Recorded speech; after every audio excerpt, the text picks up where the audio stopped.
2021년 10월 11일 월요일 하나님께서 이 새벽 우리에게 주시는 말씀은 출애굽기 29장 35절에서 46절의 말씀입니다. 오늘 본문은 하나님께서 모세를 통하여 아론과 그의 아들들에게 제사장 직분을 행하게 하시는 위임식 장면입니다. 오늘 본문에는 몇 가지 반복적으로 사용되는 구절들이 있습니다. 먼저 날마다이죠. 36절 너는 날마다 수송아지 한 마리씩을 바쳐서 죄를 속하는 속죄제를 드려라. 너는 제단 위에 속죄 제물을 드려서 그 제단을 깨끗하게 하고 그것에 기름을 부어서 거룩하게 하여라. 38절입니다. 내가 제단 위에 바쳐야 할 것은 이러하다. 1년 된 어린 순양 2마리를 날마다 바쳐야 한다. 하나님께서는 모세를 통하여 아론과 그의 아들들을 위한 위임식을 진행시키십니다. 그 순서 중 하나가 바로 날마다 수송아지를 한 마리씩 바쳐서 죄를 갚아내고 담당하는 속죄제를 드리라고 말씀하십니다. 이래 동안 매일매일 수송아지를 바치고 1년 된 어린 순양 2마리를 아침, 저녁에 한 마리씩 그렇게 매일 2마리를 바쳐야 하는 명령입니다. 곧 이들은 이래 동안 매일 한 마리의 수송아지와 2마리의 순양을 바쳐야 하는 것이지요. 총 7마리의 숫송아지와 14마리의 순양을 바치게 되는 겁니다. 결코 호락호락한 일이 아닙니다.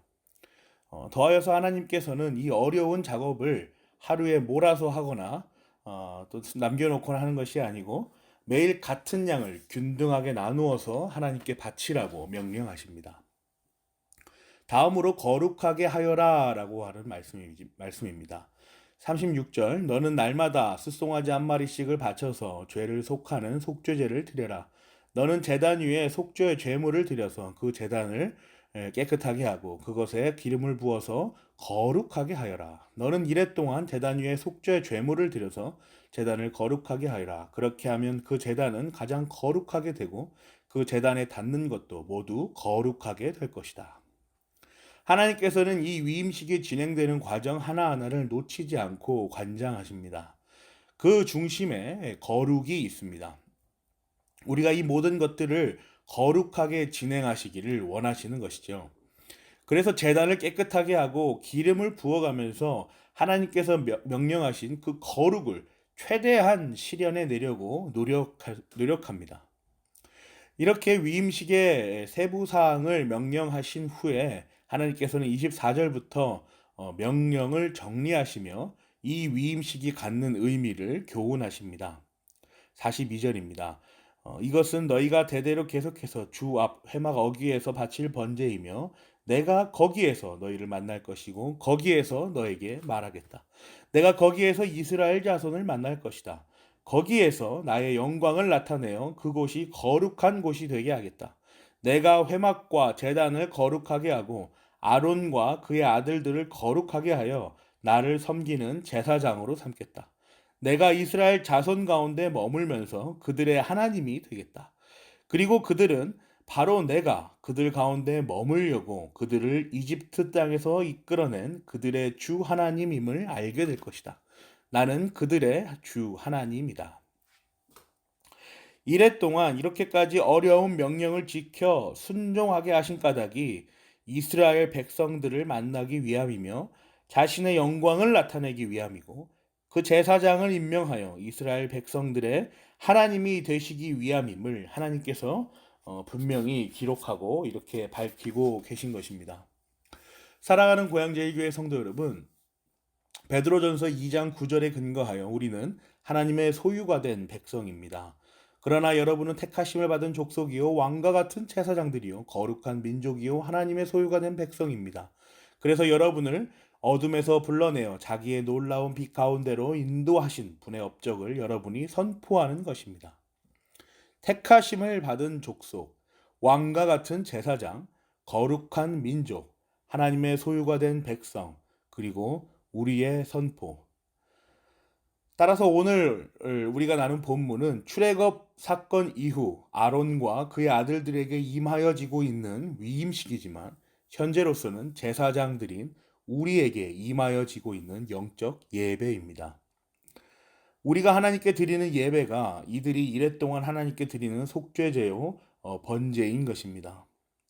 예수 그리스도의 성육신과 십자가에서의 죽으심과 부활 사건 이후 이러한 불필요한 제사의 방법들은 사라졌으나 거룩이라는 이름으로 모인 거룩한 곳에서 거룩하게 드려지는 이 예배는 우리가 매주 드리고 매일 드리고 경험하는 이 예배는 지금도 여전히 우리가 하나님께 올려드리는 거룩의 실현입니다. 거룩, 거룩한 곳, 거룩하게 드려지는 예배. 이것이 행해지는 중심이 어디입니까? 우리 각 지체입니다. 우리는 고린도전서 6장 19절의 근거에서 하나님의 성전을 입은 지체들이지요. 여러분의 몸은 여러분 안에 계신 성령의 성전이라는 것을 알지 못합니까?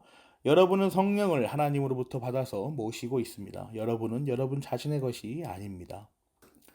매일매일 전투하며 나아가는 삶의 현장이 곧 예배의 현장입니다. 치열하고 무척이나 수고로운 삶의 현장이 예배의 현장이라는 것이죠. 이랫동안 매일 한 마리의 숫송아지와 두 마리의 순양을 바쳐야 하는 것처럼 매일의 수고와 열심 가운데 어찌됐든 거룩을 실현해내기 위하여 하나님께서 우리에게 맡겨주신 지상교회의 명령과 마찬가지로 전투하며 주어진 삶을 살아가는 것이 성도의 삶인 것입니다. 하나님께서는 매일 거룩을 위하여 전투하는 예배를 받길 원하십니다. 하나님께서 우리에게 과도한 것을 요구하고 계시는 것일까요? 하나님께서 어쩌면 또 무언가 부족하셔서 받아야 한다라는 그 필요를 우리에게 말씀하시는 것입니까? 오늘 본문을 다시 한번 묵상하여 보시면 우리가 드리는 예배를 통하여 신앙의 원리가 도출됩니다. 거룩의 실현을 위하여 애쓰는 우리에게 하나님께서 다음과 같이 명령하시죠. 43절과 44절입니다. 내가 거기에서 이스라엘 자손을 만날 것이다. 거기에서 나의 영광을 나타내어 그곳이 거룩한 곳이 되게 하겠다. 내가 회막과 제단을 거룩하게 하고 아론과 그의 아들들을 거룩하게 하며 나를 섬기는 제사장으로 삼겠다. 하나님께서 거룩하게 하십니다.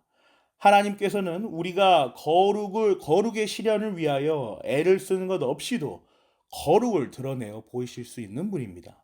존재 자체가 거룩이기 때문이죠. 그래서 거룩의 주체는 하나님이십니다. 거룩의 대상도 하나님이시요, 거룩의 목적도 하나님이시고, 거룩의 내용도 하나님이십니다. 그리고 거룩의 주체 역시 하나님께서 인도하시는 것이죠. 하나님께서 거룩의 실현을 위해 애쓰는 우리를 통하여 거룩하게 하십니다. 그 사역을 하시는 것입니다. 하나님께서는 우리가 거룩의 실현을 위하여 애를 쓰는 것, 이 자체를 하게 만드십니다. 거룩의 실현이자 현장인 예배 역시 마찬가지이죠. 예배를 받으실 필요가 없는 이미 존귀하신 분이며 온 피조물의 창조를 받아 마땅한 분입니다. 우리의 거룩을 위한 애씀 없이도 이미 충분히 그러하신 분이시죠. 그러나 우리로 하여금 전투하는 그 예배를 사모하게 하십니다. 거룩을 위하여 애쓰고 투쟁하며 우리 스스로가 완전히 개간이 되는 그 예배를 사모하게 하시는 것입니다. 거룩한 예배를 위하여 애를 쓰게 하시고 거룩한 예배를 사모하게 하시는 것입니다. 이것이 바로 신앙의 원리입니다. 저와 여러분이 하나님께서 교훈하시는 이 신앙의 원리를 기억하며 삶의 자리에서나 예배의 자리에서나 성도의 품격과 자리를 차지하여 내시기를 간절히 기도합니다. 아멘.